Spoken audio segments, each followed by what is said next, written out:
Hi guys, welcome to Vita Deditae Gaming. We are here with our EGX podcast. Hello. A little bit late because we were all dying of con flu. Well, Jamie's patient zero here. Jamie's patient zero. It's I was fine by Monday. Jamie's fault. I'm just about fine. Everyone just needs to stop being little bitches. I got so sick. I was like, the first day everyone was ill. I was like, what are these little bitches about? What the hell are these guys? I don't know what's going on. And then the next day I was like, I'm going to die. I need to go to the hospital. I'm going to die. Me and Elliot got there like, what are they all moaning about? God, they can't even hack 4 days. And then Elliot messaged me like, I'm dying. I was like, I know, me too. The last day I woke up and I was just like, how am I dying right now? Yeah. And I struggled through that day. I was sweating. See, I was ill throughout the whole of that, and I wasn't moaning like you guys were. Con flu is real, guys. It is real. We met I was taking the piss out of it for the whole week, and then I got it. We met two lovely cosplayers, and even they were like put on Facebook like so ill, unreal. I was like, everyone's got con flu. Even one of the developers of Sea of Thieves got ill. Yeah. So. Yeah, it's just if when you go to concerts, you have to remember take that Hand alcohol sanitizer. stuff. The worst part was I had hand sanitizer in my bag and I just like use it I didn't use it once. Anyway, we had a good time. It was very, very good. So before we start, we got some honourable mentions. So again, the guys from Made in the Hellmouth are there. We got a new mug. Well, I got a new coaster. None of my business. We like those guys. But it's got more writing on it. Dank memes. They've got those dank memes. They've got such good memes. The cups, mace mats, tote bags, everything. Check those guys out. That didn't make mine. Is this from Lidl? Also, we met a lovely lady called @KitDoesArt who drew me a great picture. Show a close-up, Kate. Do a close-up. I can't because I've got Borkers on there. So do dramatic close-up. Do dramatic close-up. Wow. There, you can just look at it. She drew me an amazing picture of Leon. This is great for audio viewers. Yeah. Sorry, audio viewers. That's a thing, because audio view. Sorry. Listeners. All the links, we'll put that in the description. She's really, really good. I'm very happy with it. She was like... It was basically just a drawing of Leon. Yeah, she's like the first people who reply to this tweet gets a drawing of their favourite characters. Like, obviously it's Leon, obviously. And then the next day she's like, I hope you don't mind, but he turned into a chibi cat. I was like, this is all I could ever. This is all I could ever want and more. But yeah, okay. So we're gonna talk about indies first today. Yeah. So an indie game you guys really, really loved called Tyred. Secret Games made that. Yeah. I didn't play this. A studio of two people. So you should have done, Kate. They're really good. I didn't get offered the chance to play. There was not enough seats for me. I think of all games at EGX, it's probably the one we spent the most voluntary time on. Probably is. Yeah, it's true. We sat on this game. We did basically all the game modes that they had. They were like, we're avoiding putting people on this one game mode, which is the beer pong mode, because it takes too long. We were like, go on, do it. I mean, it's out there for probably half an hour, 45 minutes. I went round and spoke to so many lovely indie developers, and every time I finished speaking to one, I like circled back and they were still on these chairs, and I was just like, I'll go round again, went round again. I'm like, I'm from a YouTube channel, like, where's the rest of the people? I'm like, on a Tyre game. We're on that other indie game over there. Now it's really fun. It was it's a party game. It's a party game. The best way I can explain it is sort of like Gang Beasts cross some wheel game. I don't know. It reminds me of Crash Bash. Some of the modes as well, especially on the ice and all that. It's like it's a party game. But it's like Mario Party sort of. You play as a toy or a round object. That's the most important part of it, and no one's mentioned it. Yeah, I was just thinking, we haven't mentioned what it is. I was severely handicapped in this game. Because I initially picked the donut, I was like, I'll be a donut, and then the guys, the developers of the game, were like, oh, the donut's the worst one, we need to do the most work in it. I was like, for God's sake. I guess I'm the donut now. That's to the point where I can't even stand still because it's the donut. Every time he jumped up and he was just flipping everywhere. Yeah, it was hilarious. Very well all doing that. Yeah, but not quite. I wasn't doing it voluntarily, James. That's the point. There's loads of different modes. There's the one where you've got the what's it called? The knockout one where it's got that thing going round, like in knockout. It's like a bit like on some of the things on Total Wipeout. Total Wipeout. It's knockout and all that. Where it's going round. You got like 4 like pedestals for each tyre. And these things are spinning around. Things spinning around, you got to jump off. over them. Like, half the time we'd missed and landed in the water. Yeah. But, you know. Or someone would get hit and then they get thrown into somebody else and then knock them off as well. I was balancing on top of one of the poles going around for quite a long time. Yeah. Or if you're a donut, you just immediately fall off after doing Yeah, you just stand there like, no, I'm dead. But there was that. There was just a battle one to throw each other into, like, off the ice or whatever it was. Yeah. There was one where the floor was lava. It was like give way into lava. And some parts of the floor give way, so you kind of had to like dance around, hoping you stayed on the while trying to knock good people bits. Basically, yeah. Which, to be fair, we found the tactic with that was just lie flat and let everyone else put themselves up. Yeah, pretty much. That was it. Just generally worked. I figured that one out first, and then everyone copied me. There was what else was there? Oh, the one where you had to try and get on the pole. I won that one. I was so happy when I won that one. Oh, that's so hard. He had the easiest tile to get on, though. To be fair, he had the biggest hole. Yeah. Wow. Just sort of moving on. And yeah, it's a cool game. It was a good game. I can tell that you guys enjoyed it because every time I come around, I could just see you all in the chairs, and I was like, leaning forwards, trying, come on. You know what? We were sitting there and we were playing it, and we was like, this is the exact sort of game we play on our channel. Yeah. This will fit so perfectly into our aesthetic. This is the party fun that we have, like multiplayer mayhem stuff. So yeah, can't wait to get our hands on that. Yeah, I can tell you enjoyed it. So while these guys were playing this tie game for like 45 minutes, I had a walk around and I saw this game, all black and white, Jennifer Wilde, based on the comics, and I'm like, I've never read the comics, but I'll sit down, I'll have a look. So it's like black and white, puzzle type game, sort of like interacting with the environment, talking to people, and I don't know if I started where I was supposed to start or I'd gone on after someone, because I wasn't really sure what was going on. Spoke to the guy, very nice, at Outsider Games, having a chat to this guy, really enjoyed the game, it was fun. And then I thought, when I got home, I thought, I'll have a look at this comic, I'll research it, because, you know, the game was really good. Yeah. Okay, I'm going to read you the synopsis of this comic, and if this isn't like the best thing you've heard, then you can just leave. Right. At the start of the Jazz Age in Paris in 1921, young French artist Jennifer becomes embroiled in death, espionage and revolution, which takes her across 3 nations of France, England and Ireland, assisted by the ghost of Oscar Wilde. And I read that and I was like, what? And I messaged the guy, I was like, I can't, like, I've done my research and I need to play this game. Like, I can't, and my mind was, but I read it and I read it again and again, and I was like, I need to read the comics, I need to play the game. It was good. I wish you guys would have come and seen it because it was really good. I enjoyed it. There's a Kickstarter for it. It's like a point and click kind of adventure kind of thing. It was on PC. I'm not good at PC. He's like, you got to walk over there. I'm like, I'm trying to get there. Mouse and keyboard. Point and click, and then like obviously you speak to the people and that unlocks certain options, like that kind of style of game. So there's a Kickstarter page for this game. I'll put a link in the description. There's a little demo you can download and play. I will be recording that for the channel at some point when I'm finished dying.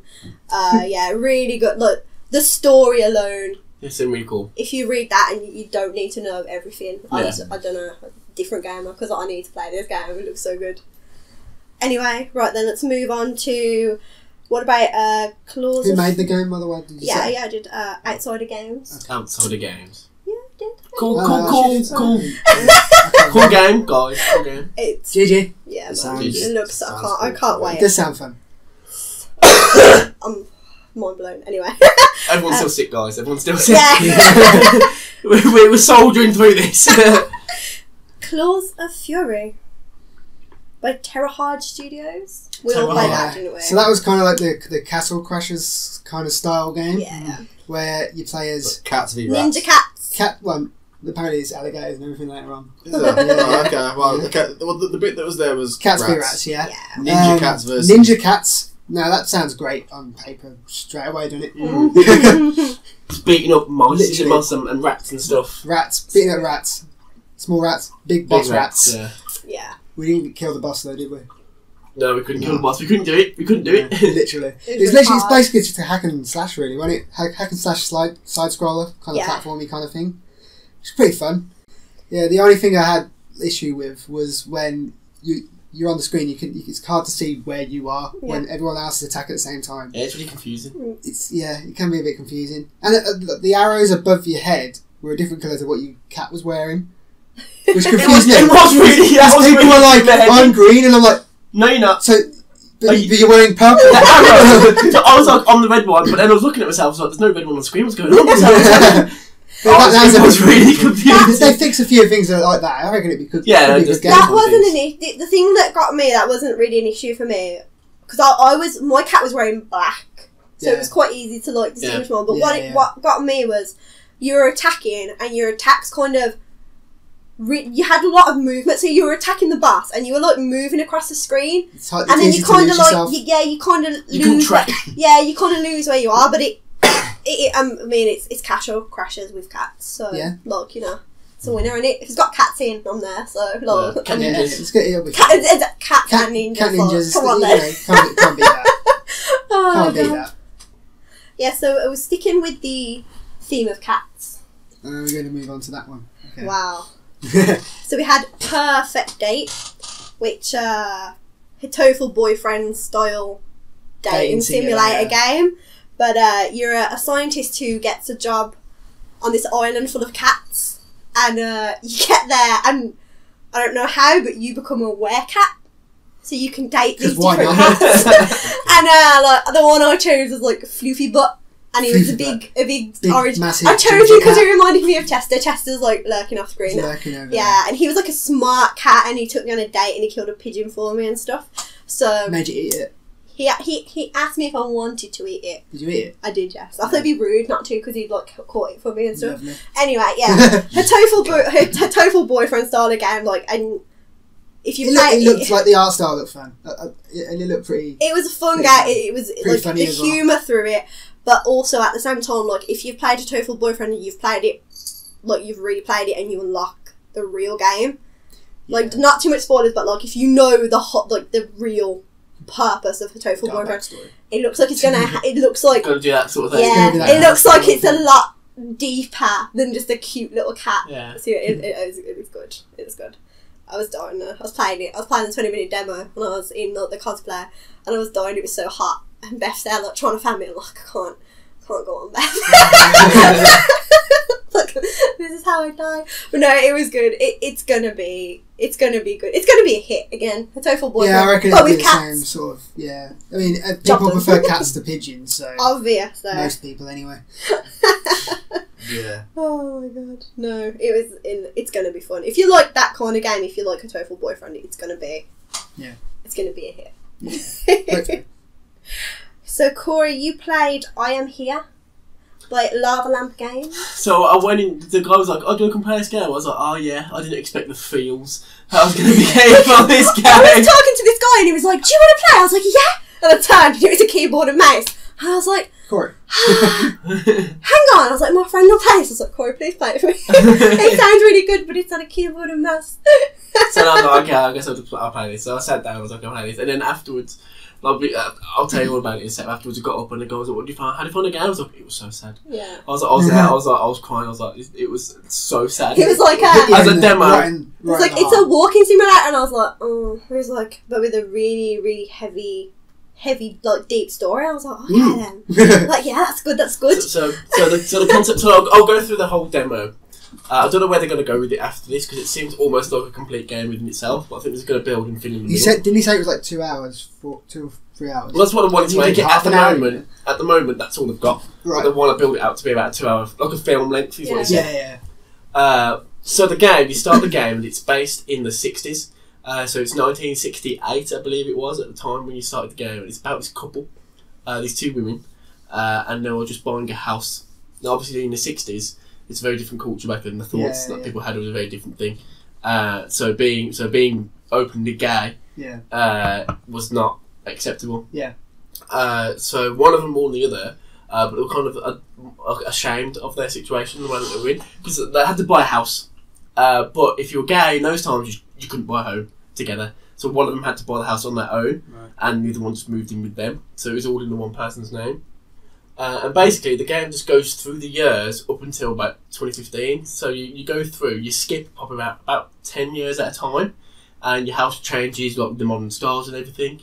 What you eventually end up finding out is that the player that you are, the one that you're playing, has Alzheimer's. Oh. And as you're going through the times, you're going through the different eras of how how it becomes acceptable to be gay, and as it goes into the modern age, and how everything ends up working out for them. But as it ends up getting better on that side of things, you're getting worse and worse and worse as age goes on, and you're forgetting more things. The time that leaps forward ends up being longer and longer the further Is you that get because on. you forget Because you're forgetting it. Okay, that makes sense. That's good mechanic, that is. Yeah, because you're forgetting it. Yeah. You're getting dumped in certain You're getting dumped in certain points of time. And you're like, and you go around your house. It's a really good mechanic actually, because like a person with Alzheimer's wouldn't recognise what's going on, what's happening. So you're dumped in the house. It's the same house. You can tell it's the same house, but everything's in different places. Yeah. So like the phone rings, and you know where it is. You go to it, and it's not there. And you're like, what? I know it's here because it was here last time. And you eventually get to the end of the demo, and you find out that your partners, they're old at this point. It's 2015. They got together in the 60s, so they're elderly at this point. And you get to the end, and it's you receive a call from the hospital, and they call and say your partner, or you've got this. You're the emergency number for this person, and it's your wife. At this point, you're married. And it's your wife, and they say, they've had an accident and unfortunately passed away. Oh my god! But I'm glad I didn't play that because I'm getting but when you're there, you have Alzheimer's. No, and you can't remember. You can't remember who she is. Oh, you no. go, I don't know who this person is that you're talking about. I'm glad I didn't play that because I would have cried in front of that guy. Yeah, I don't. She goes, I don't know who you're talking about. And he goes, you're the emergency contact. And he goes, I'm sorry, I don't know this person. And you put the phone down, and that's the end of the demo. And I'm there, I'm like, oh my god. I wasn't expecting the feels. And that's that guy's like third year project at university. That's amazing. It was actually incredible. It was really it hit all the what it needed to hit. Yeah. You can tell it did what it and that's like walking simulators. Like I'm not really a fan of those games, but the way they've incorporated the Alzheimer's. That's really clever. That's something different. It was really different, and it was really good. I'm glad you sat down and played that, because I would have been crying not for the rest of the day if I played that. I'm getting emotional now. Basically, I didn't play it. Someone needs to hire him and just give him free reign on the story. Just right? do it. Someone needs to hire both. I think it was like 2 guys. Someone needs to give them jobs like now. And just make that game. Oh my god, that's amazing. Wow. Okay, we need to talk about something. So we need to play happy again now. Oh my god! Wow. You didn't expect it to crush you so No, much. I'm glad you didn't tell me about that on the day. Because I'm just like, oh my god. You know what? Like, the rest of the games I've got are like pretty depressed. I'm going to go into a happy neon. So, this game called Sprinkle Palooza. There you go. Sounds pretty good. Get it up there, guys. It's a 3-person team. So I'm not quite sure what the team overall is called, so there's like 3 different people's names. Okay. But I sat down to play this game. I think out of all the indie stalls, if you've been to EGX, like everyone gets to set up their own stalls and they'll put like decorations or whatever. This was the best, like the most well presented sort of indie game. So they had like 3D printed models of their characters. They had fairy lights because it's all neon, like pink and blue. Even the controller. Yeah, okay, even the controller you play with was like a neon pink controller. Like it just looked the best. Like the presentation was really cool. Yeah, so literally, and I sat down and I played it. And you're a balloon dog who's trapped in a cupcake factory. And sounds pretty happy. Classic sort of. It is. It's not as bad as the others that we've got.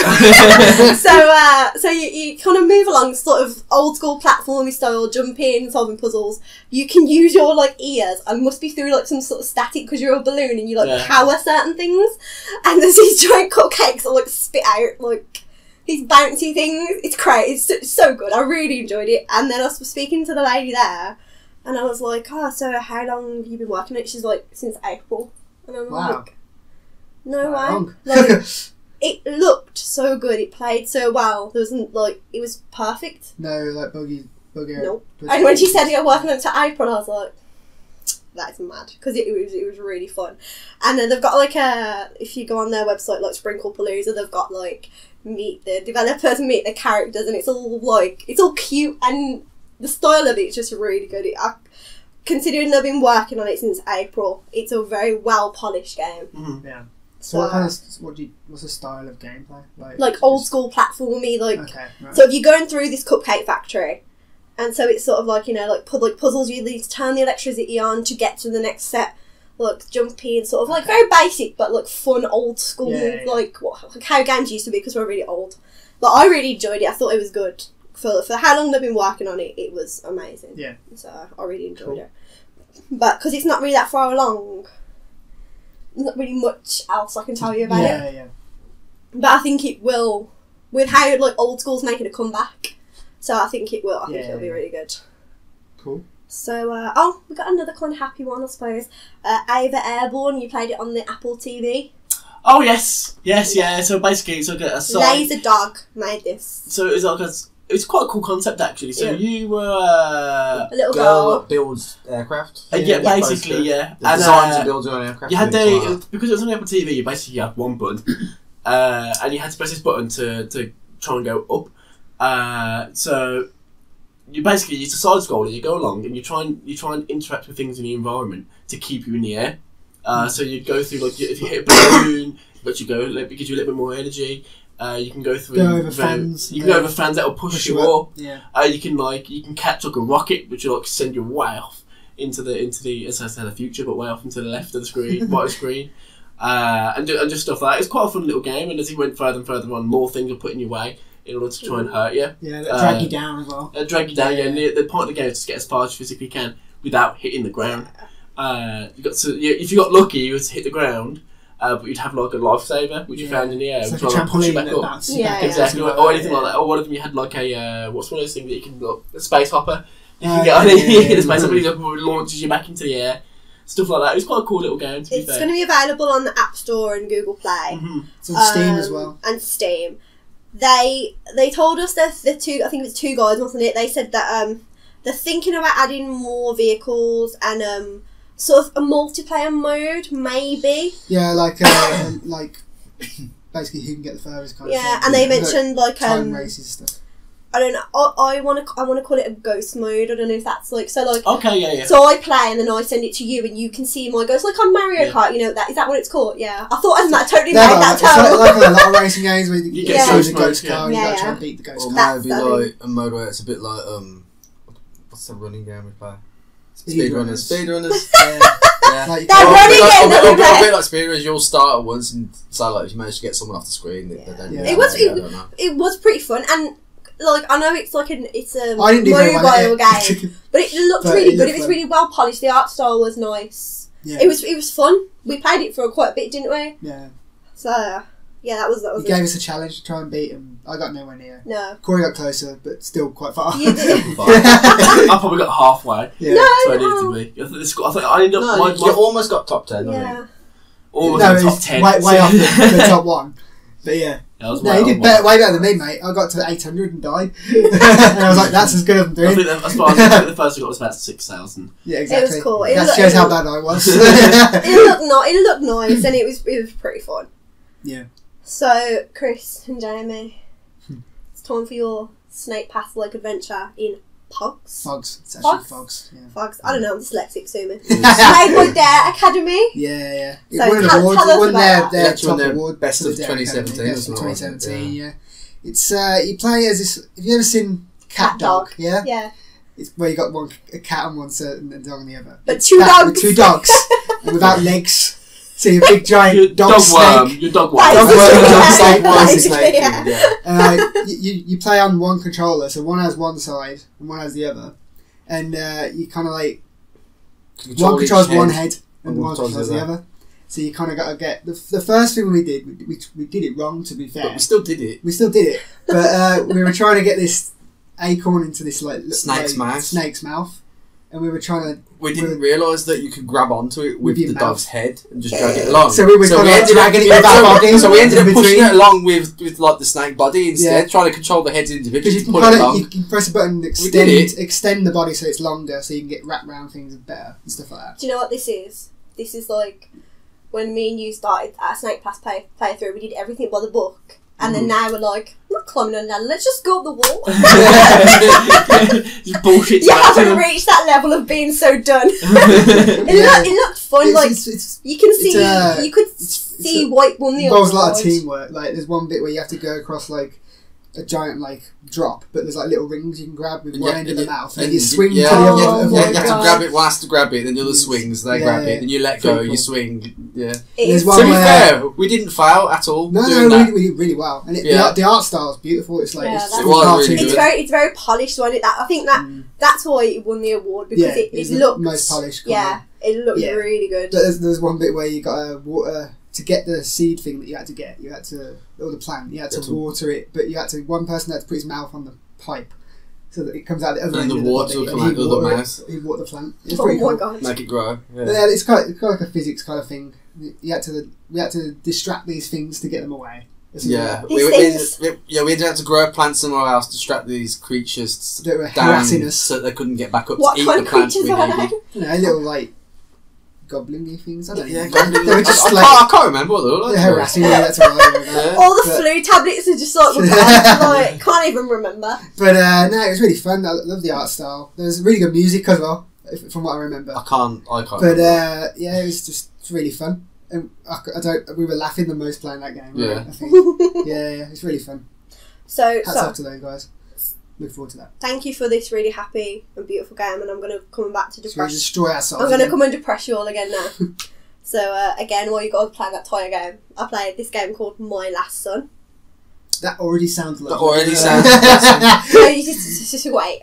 Okay, so it's a story about the 5 stages of grief, and you play as a mom who is trying to lay their son to rest. Beautiful. So the art style's like African art, basic, but really it looks really good. Mm-hmm. So the gameplay is sort of like you're moving, like side scroller. You have a staff which you can break things down, and you have to hold the baby. Mm-hmm. You can put it down on the floor because there's certain things you can't do while you're holding the baby. So if you watch Bleach, the monster that's chasing you looks like a Menos Grande from Bleach, or like a really scary No-Face. And you you know what No-Face is. So you're like running across the screen, and it's like chasing you, and that's what you got to get away from it. That's what the demo was that I played. Mm. So he's like pushing down trees to help yourself get to the next piece, or you have to put the baby down and push the block so you could walk across. Keeping your son safe. Yeah. Kind of thing, Yeah. Well, see, I didn't know. I should have got that it was the son's dead body. I didn't know that. And then when I come back and did my research on it, I was like, because the amount of times I kicked that child across the map. Is this the one where you told me that you kicked the dead baby? I didn't know. It's like you put it down on the ground, and I kind of tried to walk over it to push the block, Kicking and the it dead just went baby across the screen. oh no! I'm trying to pick it up, and then that's ground now. Just like no. I'll make that an achievement. That's beautiful. Don't kick the baby. No, kick it with a 3-pointer. No, but just. That's my last son. Not what they were aiming at. Yeah, you have dead babe jokes now, isn't it? Yeah, I was just thinking dead babe jokes now. No, the 5 stages of grief, I think it's going to be a very interesting What was the stage you were doing? I don't know, but I imagine because you started off in a hut and you picked up your staff and you left the hut. So I imagine this was like the start of the game. Okay. I should know the 5 stages of grief because I've got a psychology degree, but. Come on. As I'm like... Can't remember. Depression now. Is it like... Is it with Dodge? No, I think it... it's like night, isn't it? So the first one's N. So isn't it, Corey? Is it like negotiation? Like you're trying to... I don't know. You know what? I'm ill. Look it up. You know what? Do some psychology homework, but I think that the story of that game, even though the gameplay is not very complex, I think the story is going to be the best part about it. It's probably going to be a heavy hitter. Where it's going to I think that's a common theme. Like, I think a lot of the indie people we spoke to, that's the thing they're aiming for. They're aiming for like a really good story. Yeah. Because you can have a great gameplay, but if your story's rubbish, what's the point? If the story hits you hard, opposite of the AAAs, basically. Literally, yeah, exactly. If a story hits you hard Destiny. and you remember it, then it's gonna stick with you for a while. Yeah. You go, I remember this when that hit you hard, right in the soul. I think it is. Well, just that, like, the basic premise of it is you're trying to lay your dead son to rest. Like, that's already, it's not a game you're going to forget quickly, is it? Exactly, yeah. It's going to be good. It is going to be good. Okay, so I think we should do another happy one before we go on to another depressing one. Knights of the Castle, another one by Dare Academy. King of the Castle. I don't know why I said Knight. Kings of the Castle. I'm dyslexic and they're giving me the stuff to read, so I don't even wanted know. the stuff. Yeah, we didn't give it you. You took it. Because I was the only one. I was the only one who wrote my games down to be prepared. I've got mental notes. So good. Okay, so King of the Castle, Dare Academy. So it's basically like we had 4 of us. Yeah. It's split screen. We were fighting against each other. You But you kind of got to capture points. Capture zones and you get points. But it's not as simple as it sounds. You got to kind of, because the points go up high, but you've got to kind of build blocks to get up there. To them, and you can attack each other, destroy each other's blocks. They said it was like block each other off with blocks. Minecraft meets Toy Story meets really Smash like Bros. Minecraft. Yeah. It's just that people like to say because it has blocks and you build with them, it's like Minecraft. It's the easiest thing to say. You build. Yeah. So if you're building huge blocks, that's the easiest way to represent it. It's like Minecraft. It was the art style was nice. The arena, yeah, very similar to Toy Story. the arena was like a toy, like a kid's bedroom with toy blocks and books and stuff. And you're playing as you kind of like those little wooden those men. little. Well, I thought robots. more like those little like robots that those like in Toy Story. You got those wind up robots that walk around. Yeah. That reminded me of that. Yeah. Okay. Kind of like that, or the soldier men, kind of. Yeah, sort of. It was fun. It was a well polished game. It looked very good. Yeah. It's pretty funny because you get on like a point like you spent ages building to get to this point, and you get on there, and then someone else has been building from the other side. And you're like, yeah, so I was building a bridge across.